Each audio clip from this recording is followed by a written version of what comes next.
My name is Merlinda. I'm the Enterprise Community and Event Manager here at Paragon One.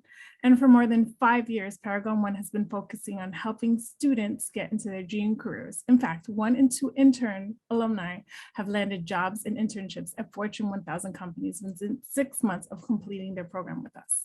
That is something we're really thrilled about, and we're equally excited to bring this energy and intention in our Bridges event today. As you land into the Zoom today, get ready for a great session. Remember, get yourself comfortable, good lighting, little noise, turn on that camera and take notes. Get ready to get your questions answered in the Q&A. In just a few minutes, we're going to be opening that up. And now I would love to introduce our moderator for today's session, Devin Bandry. Devin Bandry is a senior managing editor at LinkedIn, leading a team of journalists and community managers covering key industries such as finance, technology, and healthcare for LinkedIn's membership of 9 million professionals. That's a lot. Prior to joining LinkedIn in 2018, Bandry was an editor and reporter at Bloomberg, where he covered a range of finance and investment topics. He previously reported for the Wall Street Journal in New Delhi, Korea, Jonggongleil, and Seoul, and other media organizations. Bandry is an honors graduate of Stanford University, where he is editor-in-chief of the Stanford Daily, and he holds the Charter of Financial Analyst CFA designation. Devin, I'm really excited. Welcome. Thank you so much, Merlinda. Happy Friday, and I'm so glad to be here. Yes. Well, welcome everyone. It's a pleasure to be here. Thank you for joining us. I'm so excited to get into this conversation with our panelist, who has some just phenomenal inspirational stories and experiences to share with all of us today. Gunjan Kedia is Vice Chair of Wealth Management and Investment Services at U.S. Bank. That's one of U.S. Bank's 4 major business lines. And she's a member of the U.S. Bank Managing Committee, its senior-most leadership group. Gunjan brings more than 27 years of financial services experience to her role. She began her career in 1994 as an associate at PwC. In 1996, she joined McKinsey & Company, where she became a partner and a core leader of its financial services practice. And before joining U.S. Bank in 2016, Gunjan held executive roles at State Street Financial and Bank of New York Mellon. Today, she's co-chair of the U.S. Bank Women Business Resource Group. She's a member of the U.S. Bank Foundation Board and Investment Committee. And Gunjan was named to American Banker's Most Powerful Women in Finance, get this, in 2018, 2019, 2020, 2021, and you guessed it, 2022 as well. She's also been named to Barron's 100 Most Influential Women in U.S. Finance in 2021 and 2022. So she's a big deal. She's the recipient of multiple other industry awards, and she serves on multiple boards of directors. Gunjan holds an MBA with distinction from Carnegie Mellon University and a bachelor's degree in engineering with distinction from Delhi College of Engineering in India. Gunjan, welcome. Devin, it's such a pleasure to talk to you again, and thank you for having me. Of course, I can't wait for the students today to hear about your career and the advice that you have for them. Let's get started. Gunjan, take me back to the version of Gunjan back in college. What was your college experience like, and what was your mindset about your career at that time? Thank you, Devin. It does take me back a very long time. So I'll tell you a little story leading up to my college. I was in an all-girls school. This is in late 80s in Delhi, India, which is still a very conservative society. And certainly in the 80s for women, it was quite a traditional environment that I was growing up in. So going from there to an engineering school where we were about 8 girls in the entire sort of class of engineering was a little bit of a culture shock. I loved the experience though. It was very different. On one day, I would find myself learning to do welding and blacksmithing and sheet metal cutting, because, you know, in the 80s, when they said engineering, they intended to give you the basics too, not just the white collar stuff. And then at other times, it was dealing with the social shock of being surrounded by that many boys. Halfway through my college, my parents left to come to the US. And so I was living by myself for the first time and missing my mom, who used to cook for me and do all my laundry. So I do remember my college as being a time of very steep learning and a lot of new experiences. A lot of personal development. And I hear that from the get-go, you know, you were one of few women at the table, or in the setting that you found yourself in. And I'm sure that really you learned a lot about how to react, how to promote yourself in a setting where you were one of few. But tell us, Gunjan, when did finance or investing or banking or just financial services generally become of interest to you? Well, I actually didn't know there was a field called finance. So I don't want to actually sort of suggest that I was intentional about arriving where I did arrive. But, you know, all things happen for a good reason. I was partway through my engineering when my sister, my older sister, finished her MBA and joined Citibank as a foreign exchange trader. So I just thought it was like the super glamorous job compared to what I was doing, which was, you know, testing data integrity for the Indian Railways and, you know, the kind of stuff engineers do. And so I said, hey, finance sounds really good because, you know, it's all this global stuff and the people are cool. So I joined finance for all kind of superficial reasons. Yet when I got into it and I stayed with it for more substantive reasons, once you get to know the industry and you understand the impact of money, both positive and negative, you understand the influence you can have on people and their lives. So I started for one reason, and I've stayed for a completely different set of reasons. And we'll get into that role of money and the impact that you have in your role on people's lives a bit later in this conversation. But take us, Gunjan, to that first major career move in 1994 as an associate at PwC. You told me an interesting story the first time we spoke about how you secured that job. Share that with us. Thank you, Devin. And it was a very nice conversation we had. I think it was in the middle of in the middle of COVID. But I was recollecting back to that time. It was a very tough time in the economy here. I think 1994 was not a good year to be graduating. You know, I had come straight from my engineering, which is very unusual to go from engineering straight into an MBA. I went to Carnegie Mellon. I had been here only for 4 months, and you have to remember how raw I was. I had never taken a plane in my life before, and we didn't grow up wealthy. So I actually didn't have exposure to the world at all. It was just basically my intelligence and my tenacity, and I had shown up here. And I was not interviewing well. You know, there would be just a level of awkwardness when I would start an interview because I didn't know the social banter. I remember it was in Pittsburgh at Carnegie Mellon, and this poor gentleman was trying to make me feel comfortable. And he asked me about the penguins.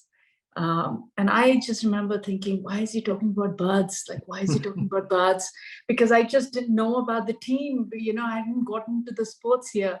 So I give you all this to just explain how challenging it was for me to find a job. But my mom and dad had basically spent 60-70% of their income for the last 2 years to get me an MBA. And I felt like I should get a job just to start to sort of contribute my share to the family.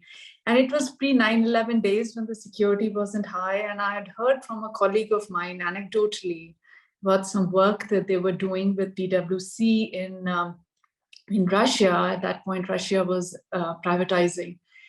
So I didn't have an interview, but I went there to see her, and I went to the reception and said, I'd like to see her. Name was Penny.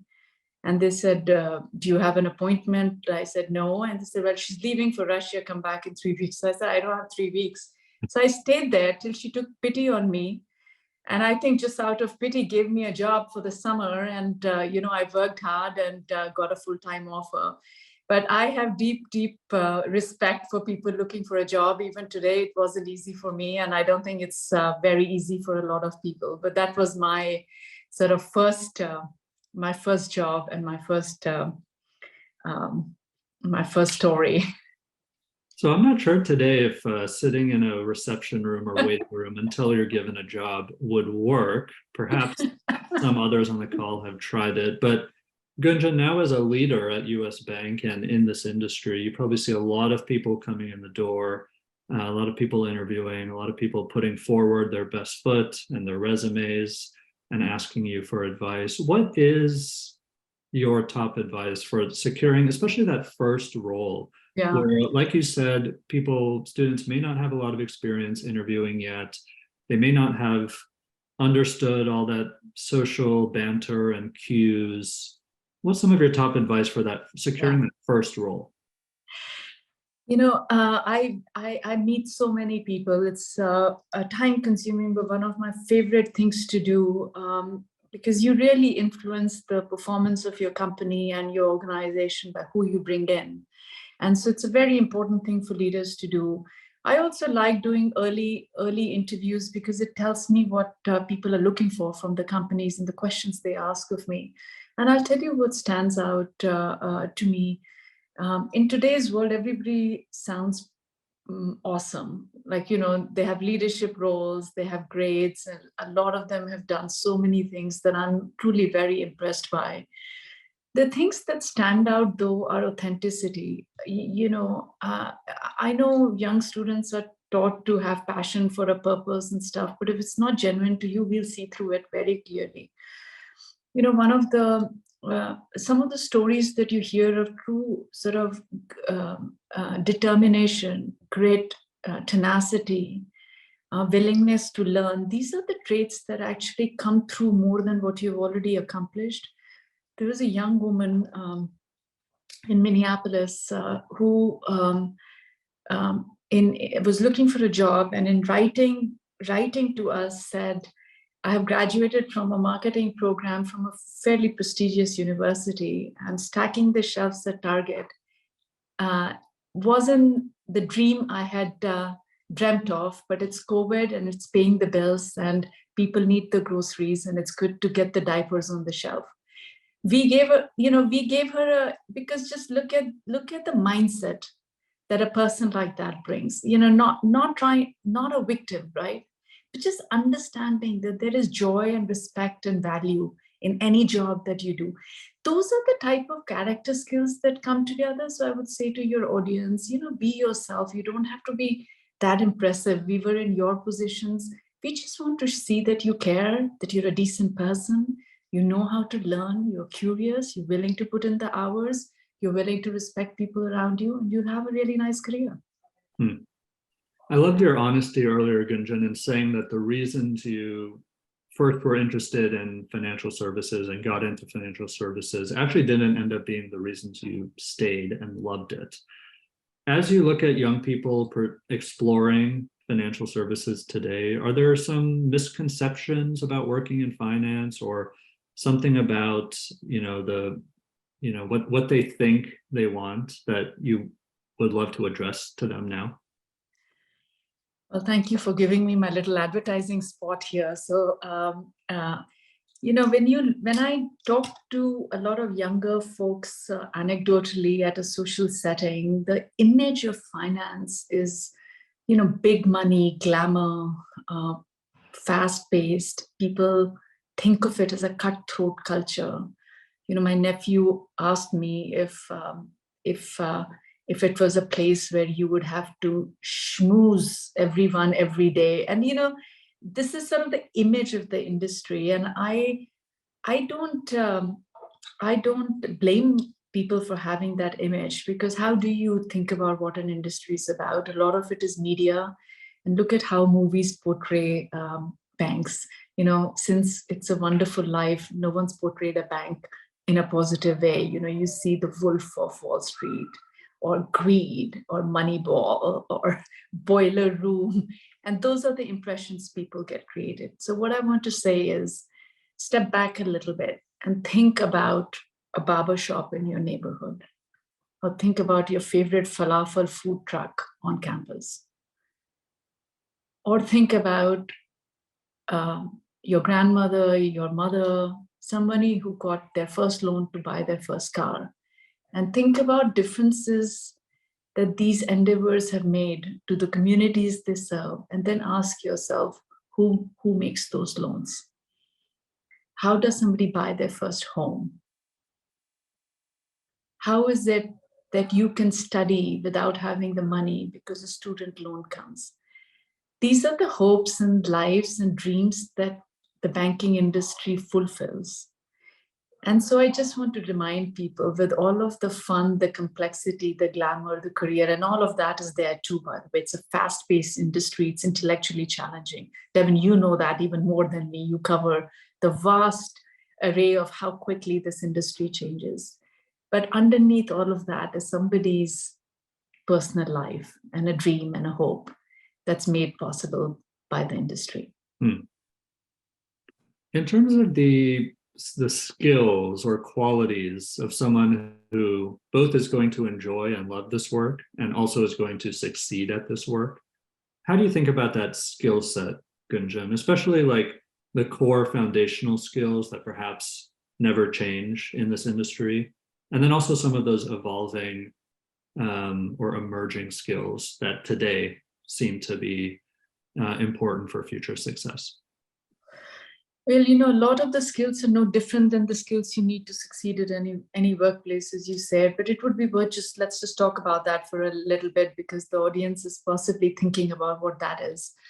You know, I had the privilege of addressing the MBA class of Carnegie Mellon in 2022 summer when they were graduating. It was the first time they had a full-time graduation. So I actually spent some time thinking about sort of what are the bellwether qualities that do make. So I'm going to repeat some of my comments, because it's quite a responsibility to be part of somebody's graduation.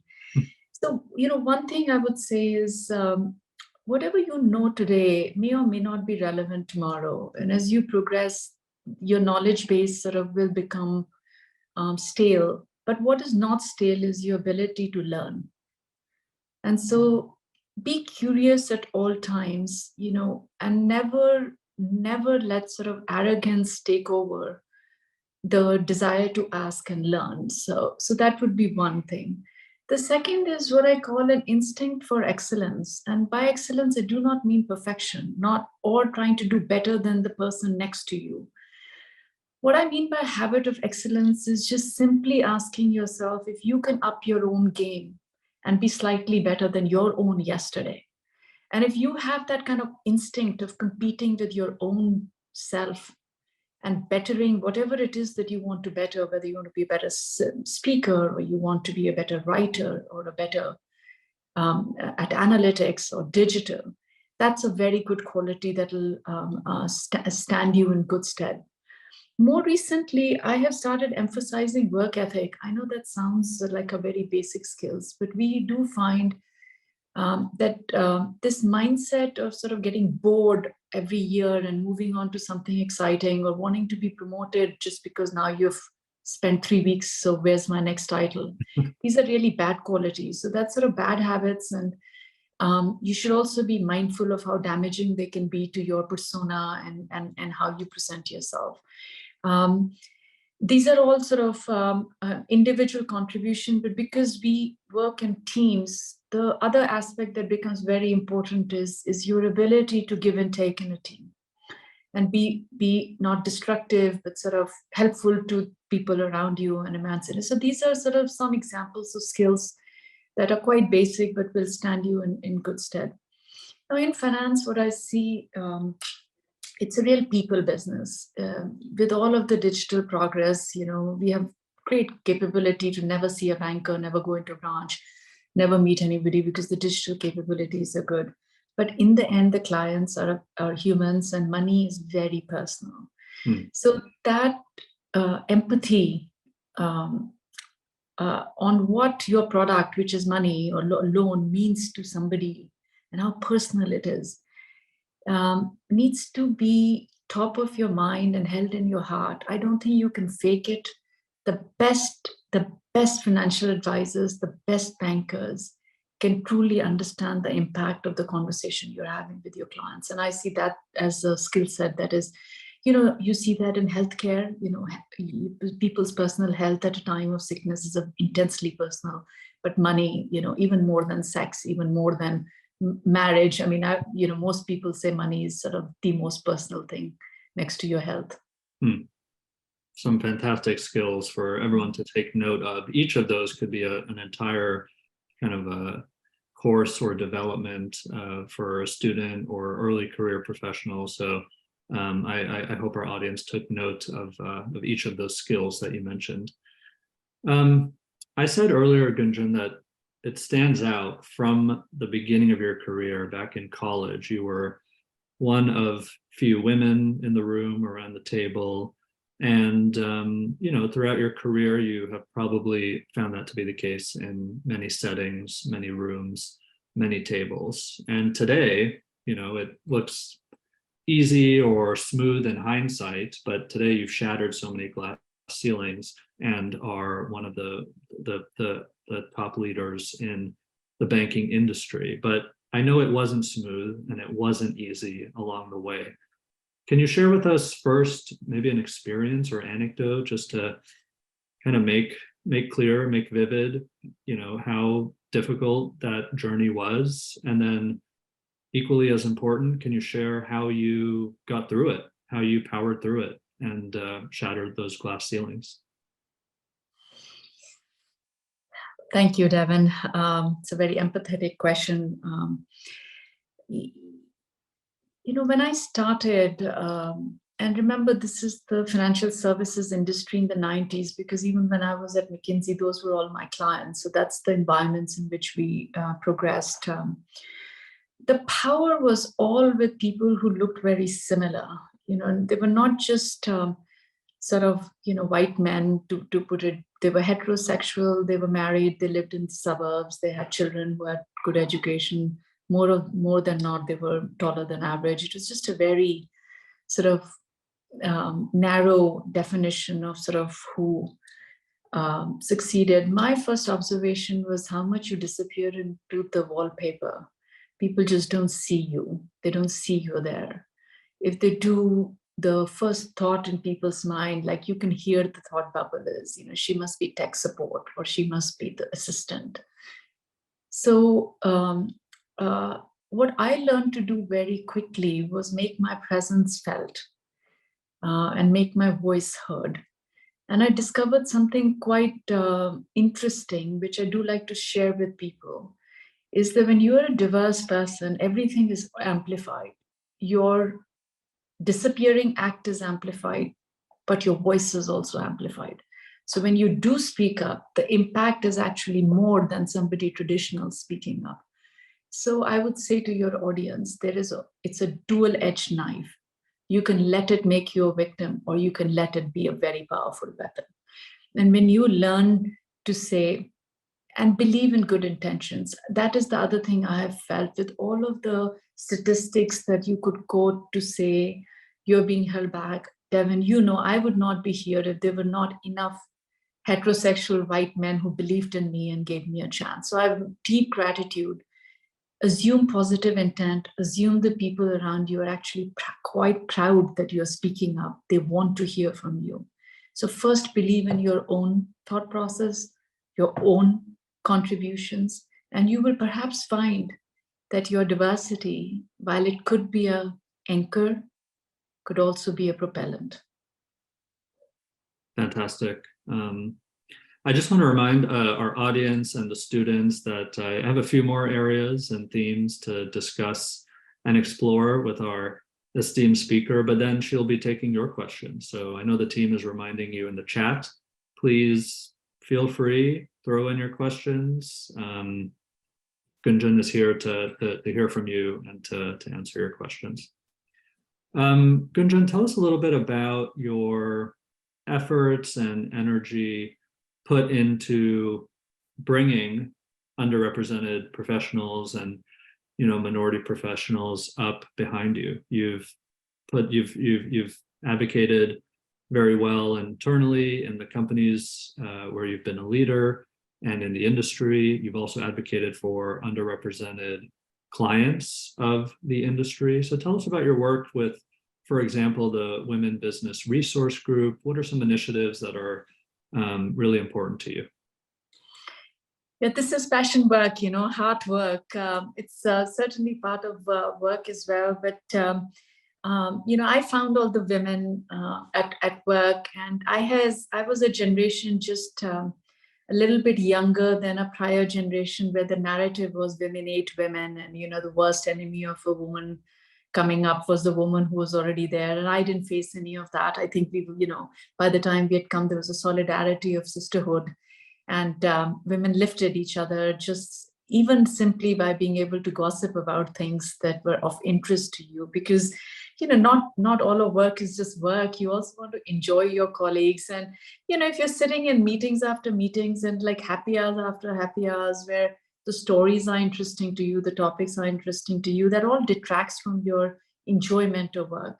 So just having more multicultural people around makes it just a fun environment for people, and that is actually a huge contributor to retaining people. Is just that sort of social sort of like-minded people. So that's the concept behind US Bank's BRGs, business resource groups, because we're just organizing the ability for people. We're about 77,000 people.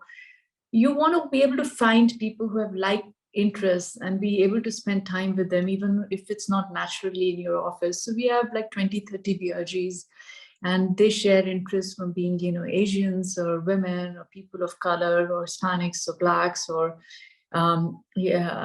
PRISM or, veterans. And so we are just trying to find communities that are just welcoming, appealing, familiar, where you can let your hair down. What I champion certainly is that kind of environment, just so that the mechanics of work and finding friendships feel good. But one of my more important contributions is to speak up in the room where it happens. The conversation behind the conversation, where true sponsorship happens, where people decide who is put forward for a prestigious project, where people decide who will be the 3 people to be nominated for an award. And it is true that with all of the objectivity that people are just more inclined to appreciate people who represent qualities that are dear to you and represented in you. So I speak up on behalf of people who may not be being considered. I don't push through unqualified candidates. I just give them a chance to be considered, and most of the times, it's their own qualifications that come through. So that's a role I play. I mentor a lot of women. I have personally benefited from critical decisions made the right way, mistakes made the wrong way, and it can change the course of your career. And making yourself available for an intimate conversation around a decision somebody has to make has been and then I advocate for policy changes. Where must we take a harder stance as a company around hard policies around certain practices that could be considered discriminatory or uneven playing ground. So we all do our bit, and hopefully in the fullness of time, it adds up to a small difference.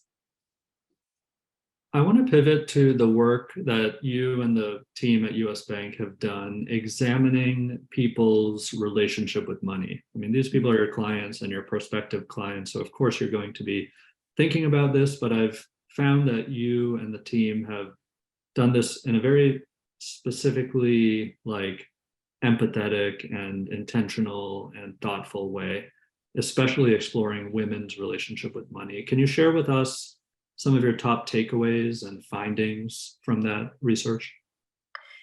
It's a very, very interesting body of research. We did Women and Wealth, then we did Building Black Wealth, then we did Women and Wealth 2, where we were understanding generational differences between men and women. And then more recently, what's out in the market now is the Young Investor Survey, where I'm very curious to understand the psychological impact of the last 3 years on young investors. They have gone through period of trauma that is unusual, from COVID to the stock markets tanking and employment plummeting to sudden riches, money flowing from government checks, unemployment, stock market booming, Reddit bets, Robinhood, and then all of it coming crashing down again. And I wonder if it will have a lasting impact on the risk profile of an investor who might choose not to build wealth the right way. So that's sort of what we are studying right now. Our approach is to be fact-based. We do these roundtables when we listen to people's stories. It helps us form the hypothesis that's right. So when we did Women in Wealth, it's a very personal topic to me. I know so many women who are so smart otherwise, but they get divorced and all their money is taken by their husband and they didn't know, or they get divorced and they can't even pay their bills because they don't know, like all this stuff that is inexcusable in an intelligent woman. Yet you see that phenomenon. So I wanted to understand why.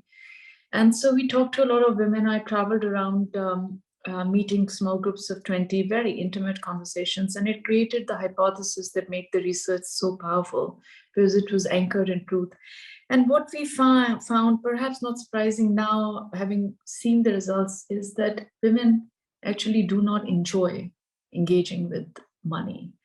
They're either embarrassed by it because it's like an evil thing, or they find it downright boring and deadly dull and would rather do anything other than sort of spend some time. But a lot of it comes down to the why behind that. And the why behind that is the industry has been unwelcoming to them. You hear of a CFO who's been the breadwinner, but their advisor always puts her husband as the taxpayer and her as a co-taxpayer. You hear of women who have been equal partners, but the eye contact is always with a man. And stories after stories. So we set out trying to just shine a light into these subconscious habits that we have that make women feel unwelcome. And we hired enough people, we trained them. We've created a construct of a team, sensing that somebody in the team will have better chemistry with somebody of your clients. And just all of it to make it a welcoming place for women to engage in their finances. Absolutely. And why is this kind of an important area to explore now? And what kind of steps do you and the team at US Bank take when you kind of process and digest findings like this? Well, let me just back up and give you some statistics that you may know, Devin, given what you do, but the audience might be surprised by it. We've talked about income gap. There's been a very healthy dialogue around income gap between minorities and women and the averages of an organization. We are also exploring wealth gap because wealth is income combined with time. And if you make a series of gap decisions, then your ending position will be quite different. So what we notice is that the world has been celebrating that today, more than 50% of our graduates from colleges, from community colleges, advanced degrees are women. So good news. What we don't talk about is 2/3 of the student debt is with women. So why is that? It's because of women choosing professions that may not pay off, and they don't know it. They don't know that when they choose to do a certain thing versus another thing just because they thought it was interesting, they're giving up millions of dollars of incremental income. Maybe that's the right decision for them, but let's make it an informed decision because these are young people we are talking about. Then we find women have a more uneven relationship with careers, less so with the younger women, but certainly with women of my age. They come in and out of the workforce. That creates income discontinuity. They give more money away to family. They give more time away to family. And they invest on average 5 to 10 years later than men. All of this adds up to a very different outcome. When you combine that to women having longevity, right? They live longer. So just think about how these things are acting up. So we are on a little bit of a mission to start early because time is your friend when it comes to saving.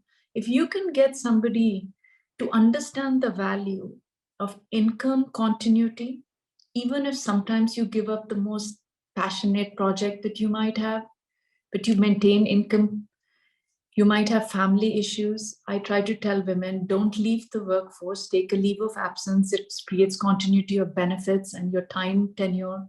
Put some money away early on, understand 401ks. These are all basic principles that if we can get them started early with hygienic habits, it makes a very big difference to their outcomes towards the end of their lives. So it is very important now because the information that's out there is so much, so good and so bad that you can't tell which is which, and people get confused. Trust is not something that people take for granted. So how is a young person to know who to trust, where to start, what's right, what's not? So important at all times, but particularly important now. You know, I'll just add, our finding with building Black wealth is even more sobering, right? So many unbanked people, and big trust gap in institutions. They've had a very troubled history of what banks have been, what financial services, what healthcare has been, and they remember the story. So we have to go the extra mile for trusted education, trusted advice, trusted actions. So that's our mission, and that's why we sort of are putting in the effort to try and sort of get to people in the right way, in the right time.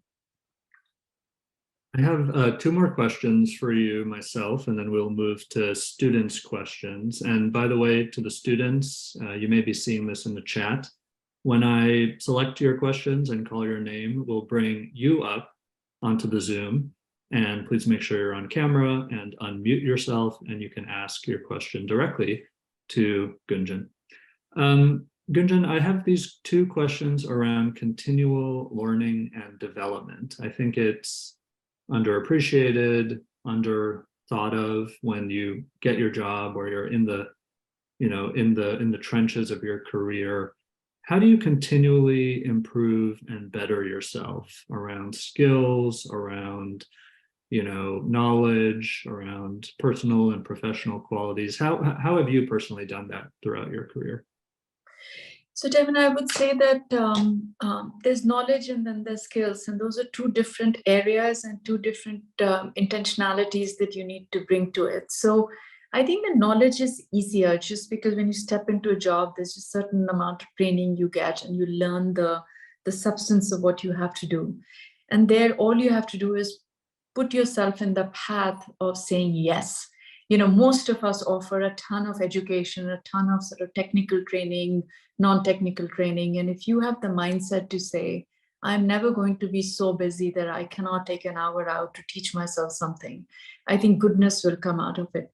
The skills are harder to be, because very early in people's careers, they settle into this notion of what they're good at and what they're not good at. So I see people say, I'm a marketing person, I'm not about technology. Well, who's not about technology in today's day and life? And who's not about marketing in today's day and life? So these black and white decisions on what you're about should be postponed till you've learned quite a lot of other things as well. And I would say permanently postponed till you're buried in the ground, because you can always become somebody else, because all of us have had to become someone else just because the situation demands it. I reflect on how I've led through the last 2 weeks of the banking crisis with just extreme anxiety in the minds of our clients, our boards, our people. And that's a different skill set you bring to the table. And it's very different from how we led through COVID and how we lead through good times. So the skill set building, I always say, it should be intentional. And for people at the stage of your audience, let me rattle off a couple of must-haves which you cannot opt out of. And I'll just tell you a little story. My son, who's now 18 and about to go to college, very cute, although he's now the strapping teenager, so he doesn't like me calling him cute. But at one point, he just looks at me, he says, I don't want to pursue English. He was 5, and I was like, you are pursuing English. We are not going to opt out of English. So I would say you have to learn your numbers. Don't tell me you can't read a financial statement. You have to learn to communicate. And I mean more than texting in all caps, like real communications. You have to learn to collaborate. That's a skill. That's not an accidental. You were not born with it. Those are habits that you learn. And you have to learn the applications of technology to real life. And that I think this generation does. That's more advice I give to my age people. But that is something you have to learn. And you have to invest in people and empathy. That's also a skill. These are just sort of some things that a lot of people sort of take for granted as character traits, and to some extent they are. But and how do I do it? I do it by practice. I read a lot. I listen to a lot of people, or listen to people I really disagree with. One of the things that becomes very easy is you just can get very targeted with what you read. So you think your opinions are the right opinions. So I actually force myself to read both ends of the political spectrum, both ends of the debate. So I have this discipline of both ends of whatever it is. It's just, you don't have to agree with both opinions. You just have to understand them. And then I practice my skills. It's very humbling, because when you're not good at something, it's kind of embarrassing to try it. But that's the only way you learn to do something that is uncommon. And related to that, which was a fantastic answer, my final question is around like tangible or specific opportunities for students or early career professionals to upskill and to learn these different perspectives. So among all the options they have, like internships or ERGs and BRGs once they join a company, or reading materials outside of work or in addition to work, what are some things that these students can, right after this or this weekend, kind of start doing? Well, I'm going to start with an apology, because I feel even as I'm formulating my thoughts, I'm going to sound old-fashioned, which I am. So I apologize for that. But I believe success comes from being quite good at one thing and quite aware of many other things. And don't confuse the two. Flitting horizontally with sort of participation, but not expertise across many, has value in giving you breadth, but you also need depth. So as I think about you crafting your careers, I would advise that you learn to settle into a role for at least 1 to 3 years, because the expertise that you have in your third year makes you very valuable to the company. I do understand that the job feels like it's getting a little bit boring after the first year. But if your entire career is made of first years, it might be very interesting to you, but it's like being a freshman over and over and over again. And you do want to graduate to being a senior in some discipline. So have patience, invest in depth, and then invest in breadth. And those two are not at equal. It's like first get your major before you get your fourth minor. And so those are the principles that leave you with, is just patient capability building is undefeatable in the fullness of time. Excellent. Well, I'm so excited to hear from our students now. We have a lot of great questions coming in, so let's see how many we can get to in the remaining time. And Gunjan, you can be a little quick in your answers, perhaps, if that's all right, to get to more students. So I want to start with a fantastic question from Gurinder P. Are you with us? And can you unmute yourself? Oh, you are. Thank you. Go ahead. Yeah, hello, everyone. Yeah, my question is, Gunjan, have you ever been through a significant failure in your career journey? And if so, like, how were you able to overcome it? Thank you, Gurinder. You cannot arrive at a place like mine without significant failures. I'll tell you, I hope for all of you, you have small failures earlier on, because you understand what it feels like, not the practical impact, but the emotion that comes from failing at something. And then the high that comes from dusting you off. So I have dusted off from failures for lack of a choice, because what else are you going to do? Like just wallow in self-misery for the rest of your life. So I would just say, find your self-confidence, dust off, and restart. Thank you so much for that question, Gurinder. And let's move to John Nguyen. John, do we have you with us? Let's see if we can bring up John. Let's see, perhaps John dropped early. All right, let's move on then to Muyambaze Samuel, another great question. Hi, everyone. Hi, go ahead. Hi, thank you very much. My name is Sam, and I'm from Nigeria. I'm currently in my final year studying forestry in Nigeria.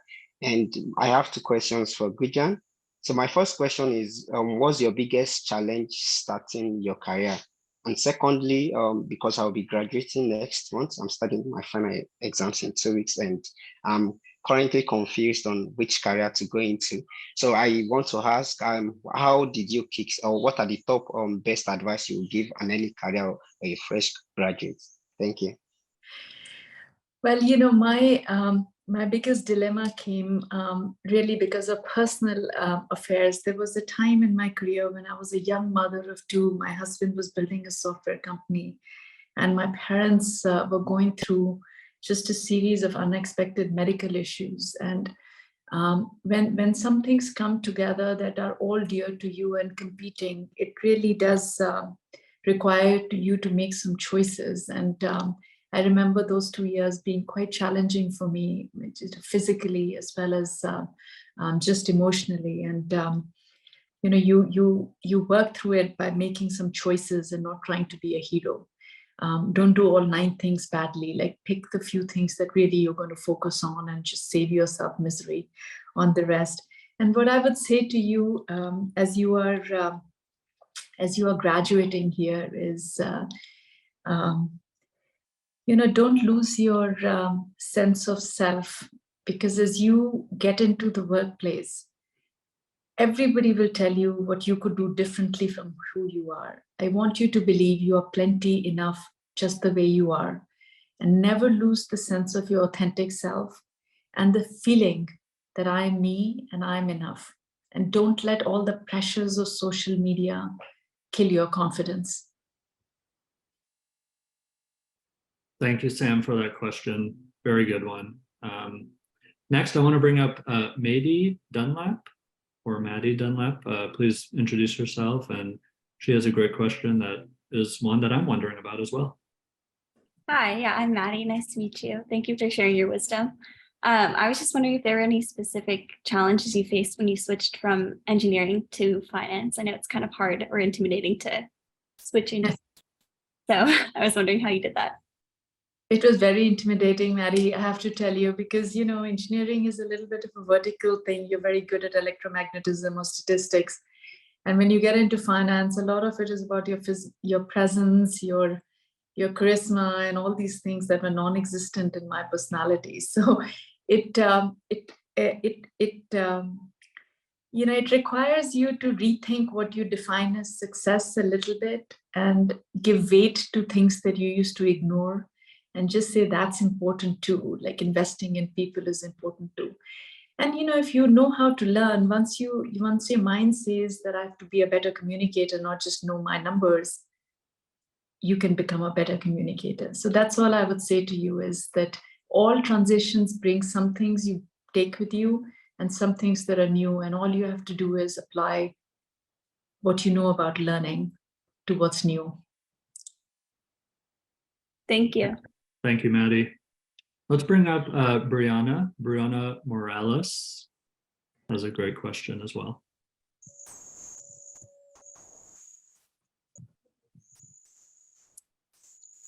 Brianna, are you with us? You can unmute yourself.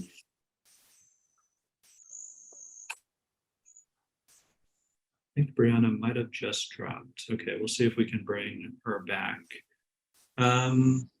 Let's see. How about, do we have Franklin Quena with us? Franklin, go ahead. Yeah, I'm here. Sorry, I'm out of line.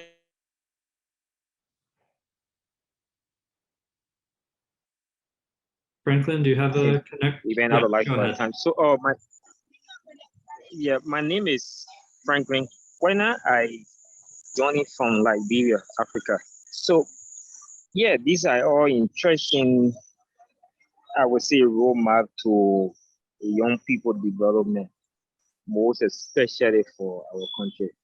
So, my question is that, how with these kinds of programs, with these kinds of inspiration, what is that you think other people from other part of the world, I would say like my area, you think could also benefit from? Because this is just a fantastic session and mentorship that you could also provide to other young people across the world, most especially. So I just looking at what is that? Do you have some plan when it comes to having similar session online or maybe other program beside this that you could also help? I was, Franklin, missing certain parts of your question, but I will. I think you were trying to translate the discussion here to what it might mean in your unique context. And so what I would say. And also I think, Gunjan, how young people in other parts of the world can learn from people like you or from leaders in the industry who may be concentrated in the US or other developed places. Yes. That's it. Young people from other part of the world can learn from you. You know, one of the reasons I personally do many of these sessions is because I want somebody to see I want all of you to see someone who looks like me, and who has an accent that's different from an average American's, because I am from a different part of the world. And I've had a journey where I grew up in a very different scenario, and I've lived in multiple different countries. I lived in Botswana for 6 months, then I lived in Jordan, Oman for 6 months for work. The character traits and the skills you learn in a session like that translate to the whole world. The habits and how you practice those skills might be slightly different. The etiquette in Japan might be slightly different from how Germans work, and that you learn. I would say that if you can see through the superficiality of what might be American to what is the skill base, that will benefit kids all over the world. And the networks are very important. More than what you learn from me, you learn from each other. So if you learn to get to know each other and keep in touch, that will also be very helpful to you over time. Thank you so much. Thank you, Franklin, for that question.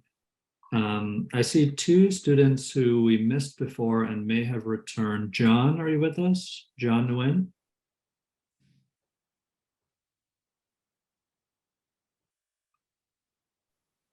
Or Brianna? Brianna Morales, are you with us?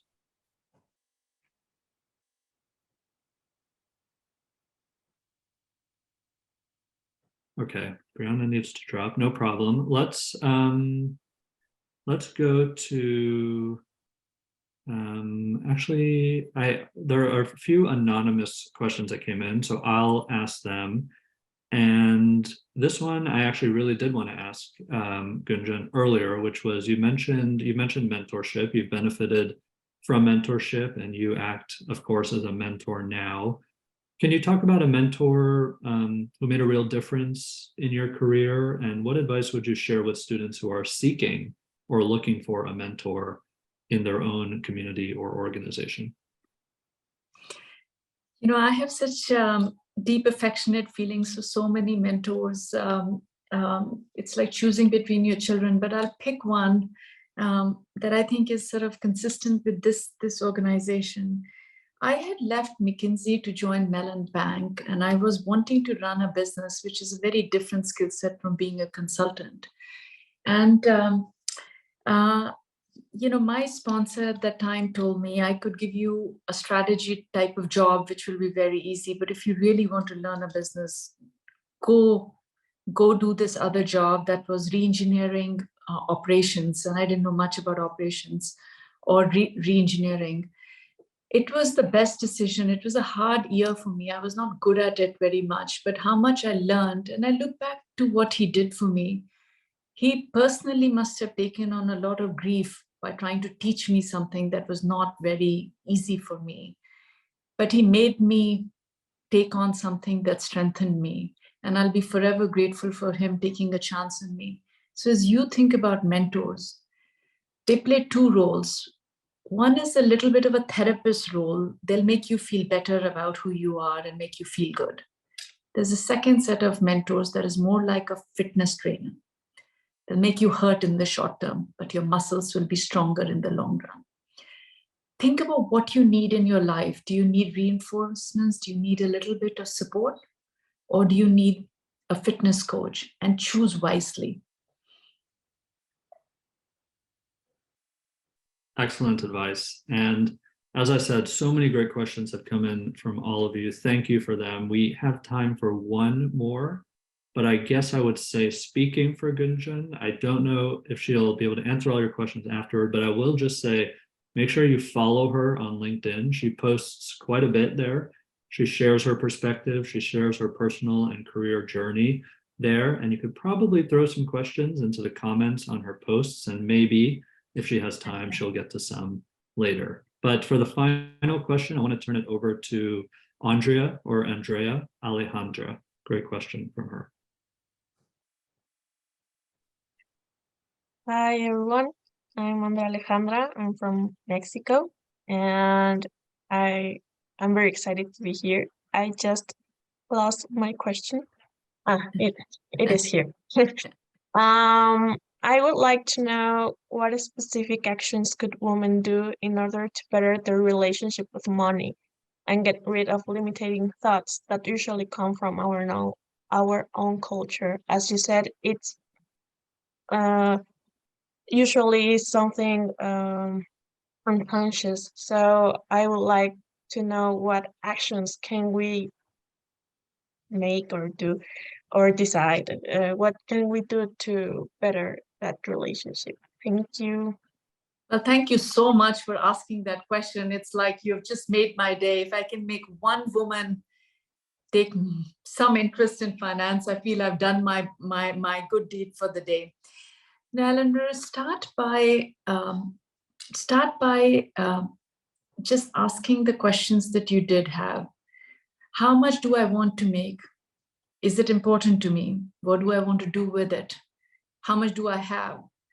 At a minimum, start by reading some basics of budgeting. Depending on your scenario, sometimes they say, know the passwords to your bank accounts. Don't leave it to a spouse or a dad or somebody else to do it. Know how to access your money. These are very basic things that you can start. That may be enough for you.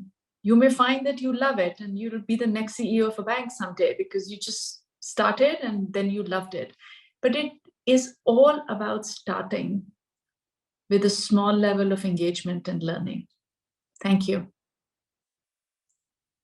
Thank you for that question. Thank you, Gunjan, for your insights, your wisdom, your inspiration today. Thank you to our audience, to all of the students for being so engaged, for asking such great questions. With that, I'll turn it back over to Merlinda to close us out. Thank you so much, Devin and Gunjan. This was really tremendous. Thank you so much for joining us. This is an amazing event. We had such a tremendous conversation. Thank you, Gunjan Media and Devin Bandry. It was amazing. There was countless gems shared. We're so appreciative of your time and everything you shared with us. And to the students, thank you so much for being here. Remember, if you're still seeking your next career step or another resume builder, we're all here to help. For more information about our externship programs, check out the Zoom chat for all the links that were dropped for some of our consulting and finance forward programs with PwC, HP Tech Ventures, Energy Innovation Capital, Colin Alexander, and Enhanced Healthcare Partners. If you want to go back and review any part of today's event, we'll be sending the recording over after the event, and all of our Bridges career panels are hosted on YouTube for your review. Thank you so much for joining us today. We welcome your feedback, and we want to know what you want in future events. So please don't forget to fill out the feedback survey you receive in the post-event email. Thanks so much for investing in yourself today. Have a great weekend, everyone.